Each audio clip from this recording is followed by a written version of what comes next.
आणि अलीकडच्या काळामध्ये महाराष्ट्रात काही घडेल का काय अशी चिंता वाटायला लागली. महाराष्ट्रात मणिपूरसारखी दंगल घडवण्याची शरद पवारांना भीती. पंतप्रधान मोदी उपाययोजना करत नसल्याची टीका. शरद पवारांचं महाराष्ट्राच्या सामाजिक विषयासंदर्भात वक्तव्य. फडणवीसांच्या सांगण्यावरून कधी अनिल देशमुखांना भेटलोच नाही. सांगलीच्या सुमित कदमांनी अनिल देशमुखांचे आरोप फेटाळले.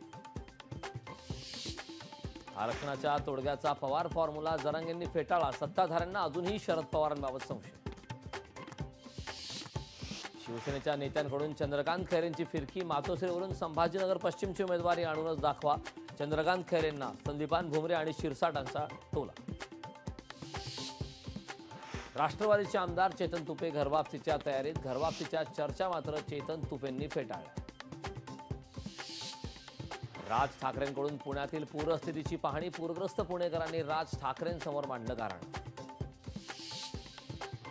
कोल्हापूरचा पुराचा वेढा कायम. शेकडो हेक्टरवरील पिकं अजूनही पुराच्या पाण्याखाली. पावसाच्या विश्रांतीमुळे कोल्हापूरकरांना थोडा दिलासा. भारताची ऑलिम्पिकमध्ये बोहणी. मनू भाकरला नेमबाजीत कांस्य पदक. 10 मीटर एअर पिस्टल प्रकारात पदक. पनवेल सायन मार्गावर वाहतूक कोंडी. पनवेल बायपास ते पनवेल शहरापर्यंत वाहतूक कोंडी. पावसामुळे पनवेल सायन मार्गावर वाहतूक कोंडी.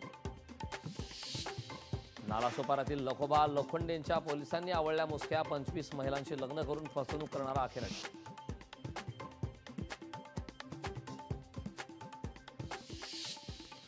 कल्याणमध्ये भाजपकडून विधानसभेची तयारी. सुलभा गायकवाडांकडून जोरदार बॅनरबाजी. हा तयार करू पुन्हा विजयाचा एल्गार या आशयाची बॅनरबाजी.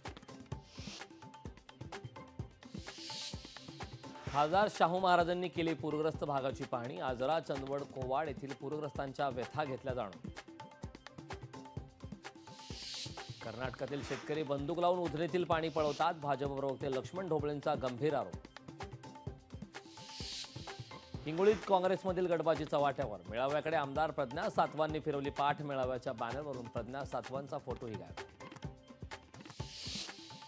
उद्या नाशिक मुंबई महामार्गावर होणार उद्योजकांचं आंदोलन स्थगित. पालकमंत्री दादा भुसेंच्या मध्यस्थीनंतर आंदोलन स्थगित. 4 दिवसात तोडगा काढण्याचं दादा भुसेंचं आश्वासन. चंद्रपूर जिल्ह्याला मुसळधार पावसाने झोडपलं. कारमधील दोघांचे प्राण वाचवण्यात यश. कार वाहून गेल्याचा थरारक व्हिडिओ समोर. वाशिममध्ये मुसळधार पाऊस. पूस नदीच्या पुलावर पुराचं पाणी गेल्यानं 15 ते 20 गावांचा संपर्क तुटला. पाणशेत धरण 95% भरलं. खडकवासल्याच्या पाणी पातळीत ही वाढ. नदीकाठच्या गावांना सतर्कतेचा इशारा.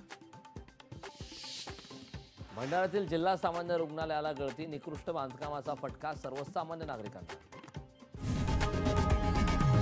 लोकशाही मराठी ऐका, पहा, जागरूक रहा.